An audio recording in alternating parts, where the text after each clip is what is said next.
Investing in a tuk-tuk business can be a great opportunity.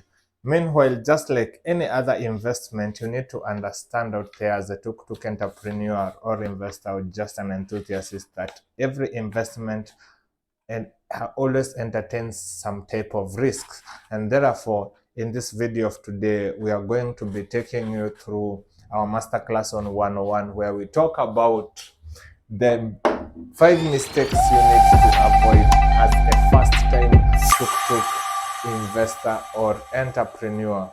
I want you to understand this dynamic industry has some lucrative opportunities, but then again, it usually contains plenty of risks, and these risks are always mitigated by first you doing your research, and then only then will you be able to create higher chances of establishing a successful tuk-tuk business. Therefore, in our today's videos, we're going to be taking you through the 5 different mistakes that majority of tuk-tuk investors usually make, and what are some of the things that you can do in order to avoid them.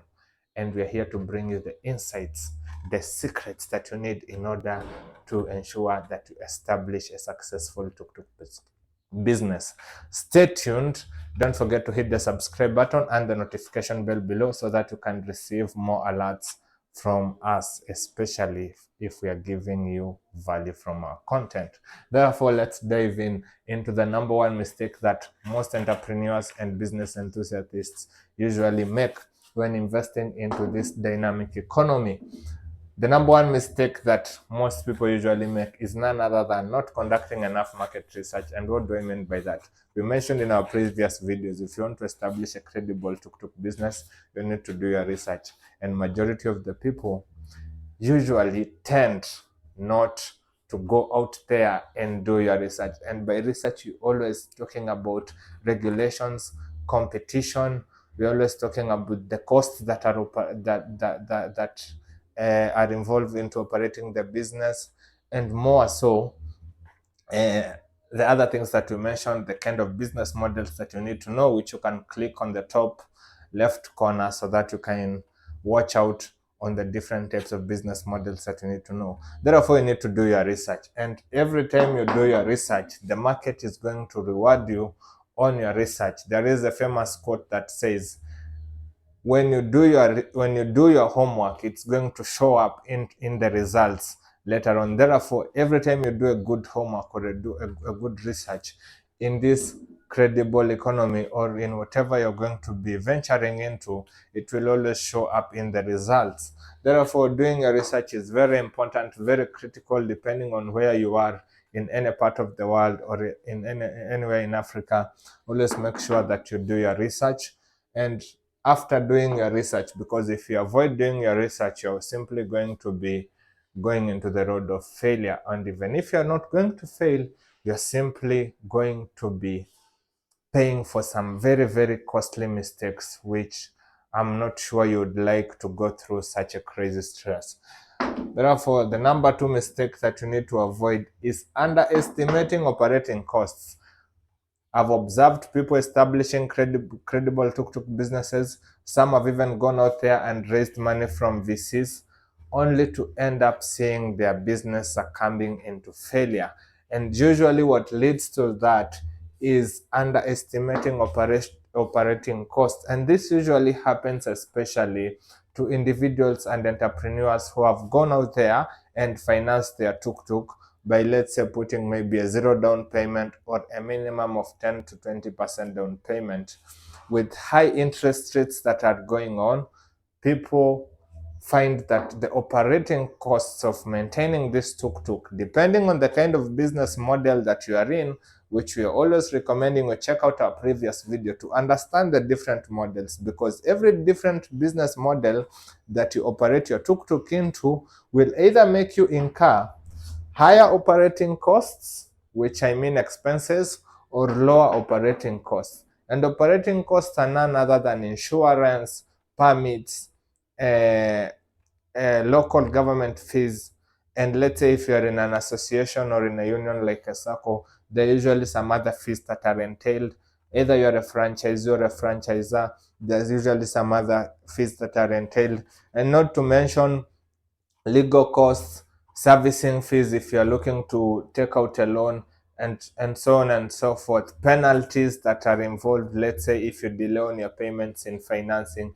And if you'd like us to talk more about tuk-tuk financing, feel free to click on the uh, feel free to comment on the section below so that we might tackle on that topic in our future videos.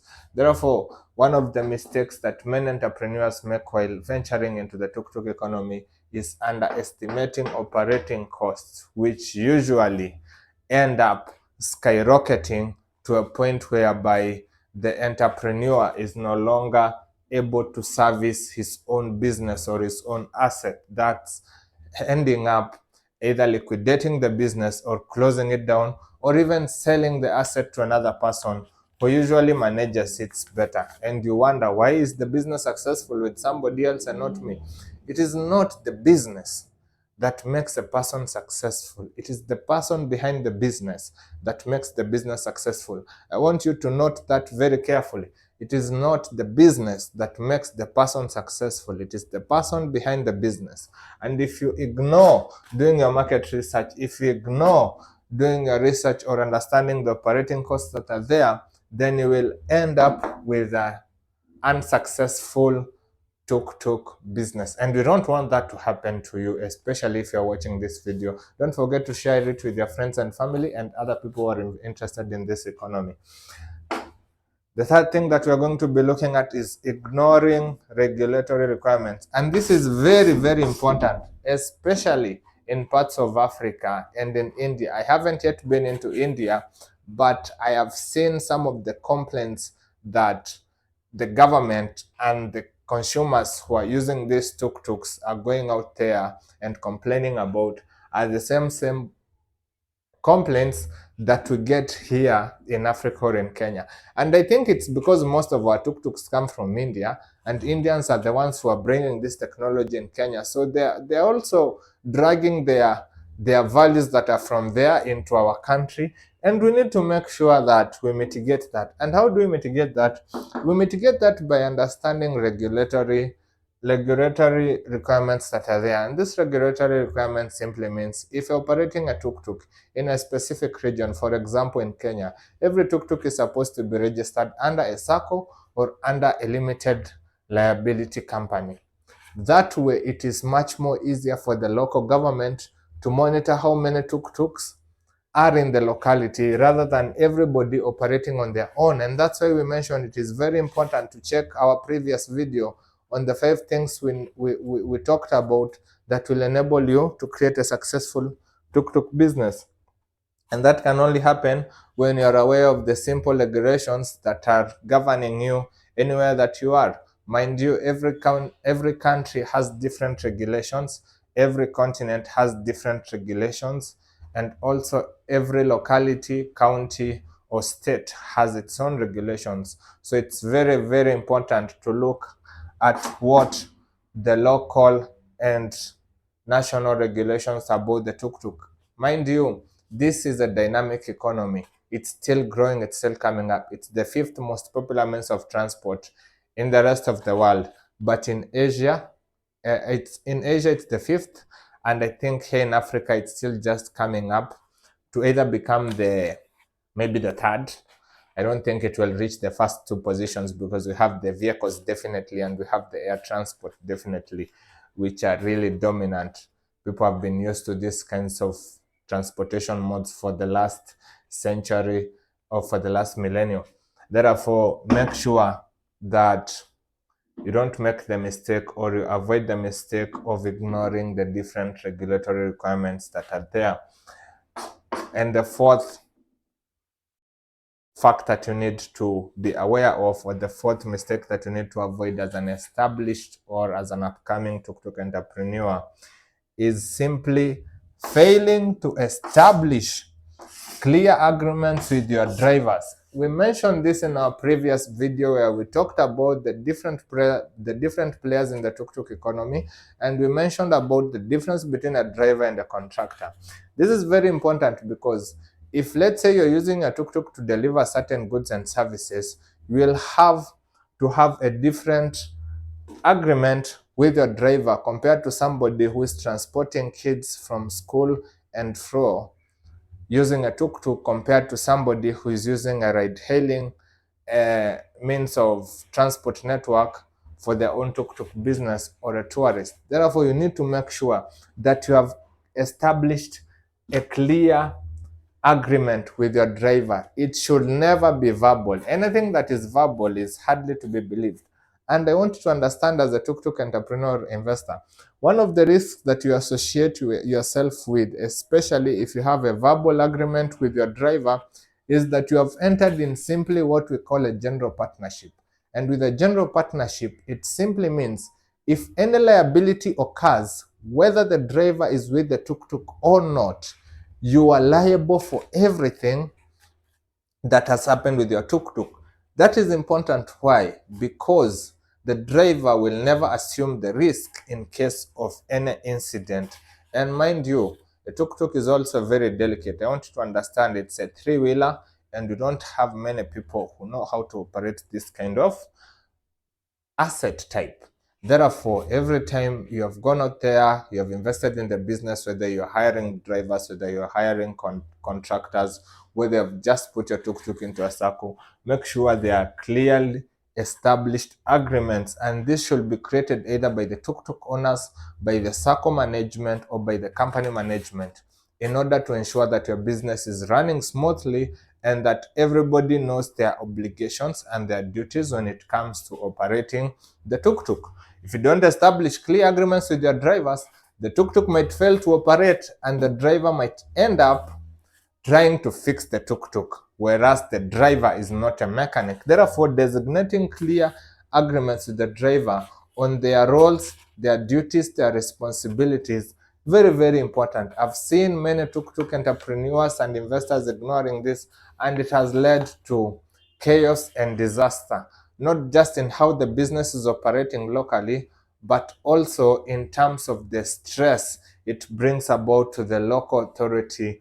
And that is simply because there are simply many rogue drivers who are there, who are not governed by anybody, but they are under circles and they are under different regions, and they're operating these tuk-tuks. And this is making the tuk-tuk economy to seem bad in some parts of the world, which is a very lucrative economy. Therefore, as entrepreneurs, remember the role of an entrepreneur in an organization is to solve problems. And if you do not solve specific problems that are affecting your business, you're only going to end up as a failure in the graveyard of entrepreneurs that we mentioned in our previous video. You can always check out in the top left corner. And don't forget to hit the subscribe button and the notification bell below. And last but not least, the most important mistake that you should avoid as a tuk-tuk investor is overestimating demand. And what do I mean by overestimating demand? If you do not do your research, you will not know the availability of consumers who are in need of a particular tuk-tuk to perform a particular service. As we mentioned in our previous videos, different business models serve different demographics of people. And by demographic, we mean different types of people. Mama mboga and somebody who is going for a tour and somebody who needs to relocate will be served by different types of tuk-tuks depending on their needs. Therefore, as an entrepreneur or as an investor out there, you need to avoid the mistake of assuming that if I purchase a tuk-tuk and put it in a specific region, let's say Kasarani, or let's say in town, it's going to make me money. I quote, it won't make you money, especially if you overestimated the demand. You might place your tuk-tuk in areas where people are really not interested in tuk-tuks. I want you to understand, this is a new technology. This is a new means of transport that is expanding in Africa. In Asia, it has picked up and people recognize them. In western parts, in the southern regions of the Pacific, and even in the northern regions of the United States, you'll find that people are not really familiar with these tuk-tuks, and to them, they see them as a problem and they see it is not effective. And that simply means if you go and set up this kind of business in somewhere where people are maybe underestimating it or people are not familiar with it, you might end up coughing a lot of money and going through some incredible losses, which are going to lead you to make regretful. You're going to regret these decisions. And you're not going to regret simply because it wasn't a credible or a lucrative economy. You simply did not perform your research. You simply underestimated the operating costs. You simply ignored the regulatory requirements. You simply went there and failed to establish a clear agreement with your employees, drivers, managers, and so on and so forth, and you overestimated demand. Hence, going to the graveyard of entrepreneurs who have tried to establish several tuk-tuk businesses all over the world. I have a friend of mine in South Africa who had established the Monarch Taxi company. It was doing well until the government came upon them. They tried different ways, they tried different strategies, but eventually they decided to give up. I've seen also some companies in the UK who have tried to venture in the tuk-tuk economy, but because they underestimated the demand they overestimated the demand of the tuk-tuk, they ended up shutting down. Some ended up closing the business or selling it to somebody else. So therefore, make sure that you note the 5 different points that you need. These are the points, these are the mistakes that you need to avoid as a tuk-tuk investor, so that you may develop and build something that is credible and that has value to our community. Therefore, stay tuned to our channel. Don't forget to hit the subscribe button and the notification bell below. You can always check our previous videos in our Tuk Masterclass 101. This is just the beginning of the Masterclass video series, and we are going to be tackling more and more topics. And if you'd like us to talk about something that we haven't yet talked about, feel free to put it on the comment section below, so that you may receive more alerts when the video comes.